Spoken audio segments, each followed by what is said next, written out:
think Darren's unique case. Obviously, I was able to track him through his time in Erie.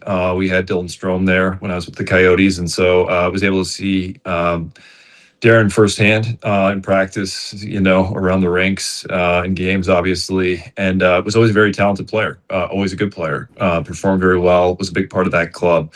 Then we were part of it in Arizona trying to sign him coming out of junior. He ended up getting an American League contract.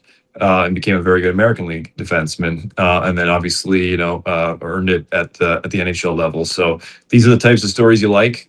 Certainly a late bloomer in terms of offensive production. I think for us, we really saw his career as a continual progression. And while from a points perspective, last year was a large jump. Had a lot of confidence that the fundamentals of his game had consistently improved, and there was several jumps that led to this. So, the point production is a part of any player's, value. I think the part of the value that we were most focused on was, his ability to impact the game holistically. He's a player that plays up against top competition, does quite well. He's a player that breaks the puck out well. He's a player that can join the rush and supplement offense, transitions well, defends the blue line well. So, you start adding up all the elements that, go into, the end result of good production, and kind of the robust play of all of that, gave us a lot of confidence that we're getting a defenseman that we haven't had in this organization for a long time. And so, for us, it's an aggressive move. It's not without risk, of course. But we just felt that, given the stage we're at and, what he brings to the table, felt it was worth pursuing. The shot is a weapon. And as you're kind of putting together a ghost roster, if you've got, left shots off the flank, having a right shot up top that can bomb it is an obvious strength. It's just really hard to put those things together at times. So when it does come together as a manager, it's really appealing. You always have a conversation with the coaches and getting their wish list, and you try to satisfy as much of that as you can, but it's hard. And so in this case, it's we do think it's a perfect fit. But I would say again, like, that's one of the assets for Darren, and it's a big one, important one.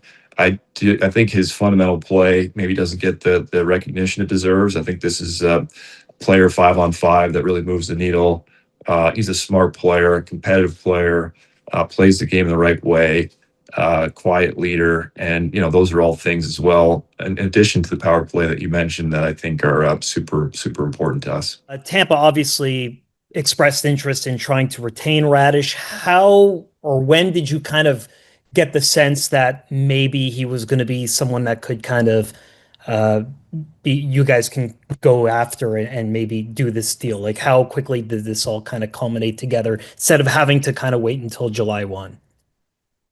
I mean, on our side, it's always been a process of our off-season plan, and anytime you go through that, there's things that are outside of your control. Certainly, free agency is only available to those who make it there, and you never know. So we were, always had plan A, plan B, plan C.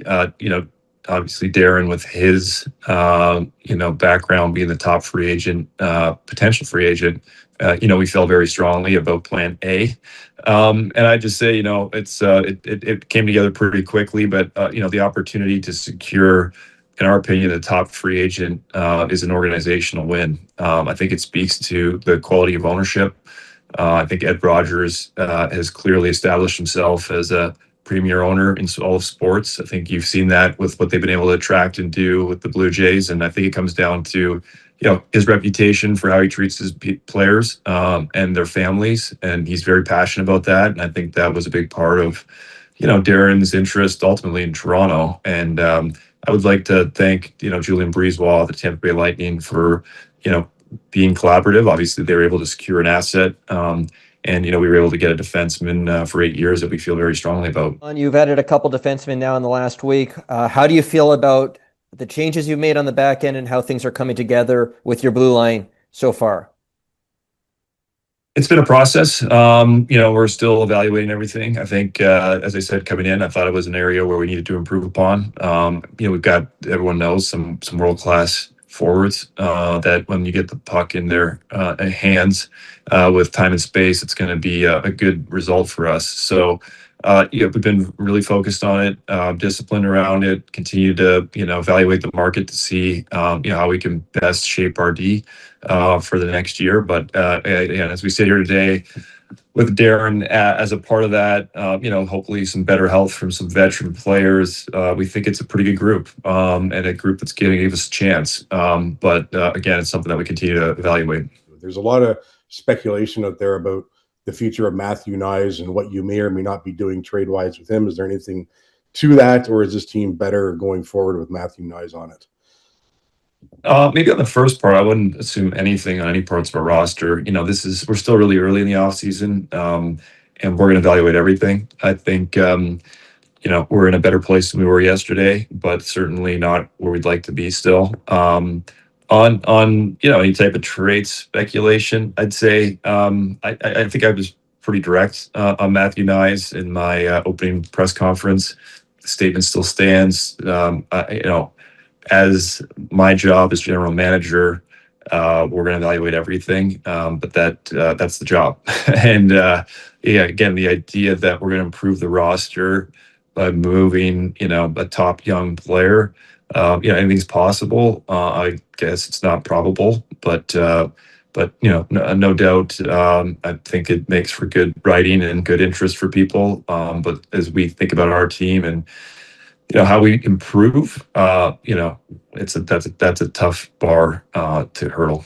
John, I know you've been at the Marlies games. I'm wondering what sort of impression Ben Danford has made on you and how close you think he may be to making an impact at the NHL level. Yeah, I've been really impressed with the entire Marlies operation. I think Ryan Hardy, John Gruden have been great leaders there and done a great job. And, anytime you get that level of winning and success, it just helps develop players. So, Danford specifically, these are always great stories when, you have no involvement to see, good selection, proper development process with the development coaches, high character kid that's doing everything he can to maximize his abilities and, really, understands his role, understands what he brings to the table and is committed to it. I've been really impressed. And he's on a great path. It's going to be a process with him. I think we've got lots of, great options now on the right side of our defense. We're going to, bring him up at the right way. But I think at the right time, when afforded the opportunity, he certainly projects to be an impact player at the NHL level eventually.